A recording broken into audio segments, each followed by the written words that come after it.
呢個係祖廟板塊，冇乜優點，但係又賣得好係好嘅樓盤，萬科金色里程。呢個項目完美咁詮釋咗樓係買嚟住嘅。你唔好同我傾配套，唔好同我傾環境，我只同你傾價格。嗱，就喺呢度。好在六中前排升一省一級嘅學校，如果唔係嘅話，喺呢個遍地都係省一級嘅城市，佢就可以做到就連佛山頂豪都做唔到嘅一個高度，雙市級書包。呢個生喺汽配城隔離嘅樓盤住耐咗，就連你車都唔識開嘅老婆，都會變成一個汽修專家。咁你班閪佬就冇辦法喺整車櫃呢度打斧頭儲司機錢。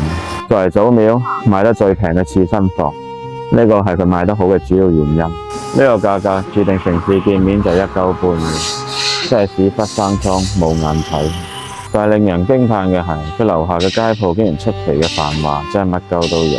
就連呢度嘅洗腳店都有陀地同北菇俾你揀。真的假的？我身後呢個位置就係呢邊業主食咗10年嘅大餅，佛山最大嘅高鐵站。而有高鐵就一定會有地鐵，呢個係定律嚟嘅。就好似你結婚後喺個廳食煙，一定會俾人屌一樣。呢個定律嚟噶嘛？呢度係佢嘅小區大堂門口。今日拍呢度係2梯8戶，隔離係3梯11戶。呢度只要攞7層出嚟，就可以拍一個新72間房客。萬科嘅剛需戶型永遠都係旺仔，80方嘅入靜連接廳都要去到20個房。呢個廚房嘅空間，嗰啲某海嘅開發商真係可以學習一下。80方有呢個空間，仲可以放得落雙開門冰箱。剛需嘅陽台係咁上下，不過佢呢度1樓嘅大堂又真係好矮。我感覺你鄰居山高啲，都會喺樓下同你握到手。真係好閪耐未試過拍剛需盤嘅屎坑，可以令我興奮。佢呢度竟然沿用咗濕、乾、屎3段式分離。不過如果喺你沖下涼突然間好急屎嘅話，你要連開3道門先可以屙到屎。第3道係咩門？肛門。呢度最細嘅呢間兒童房都有6個幾方。但係俾我感覺點解會大咗咁鳩多？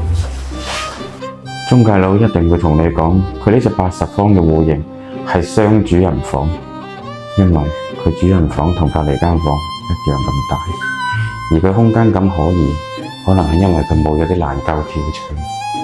總結一句，80零萬嘅總價就可以攞低呢間祖廟大裝修嘅次新房。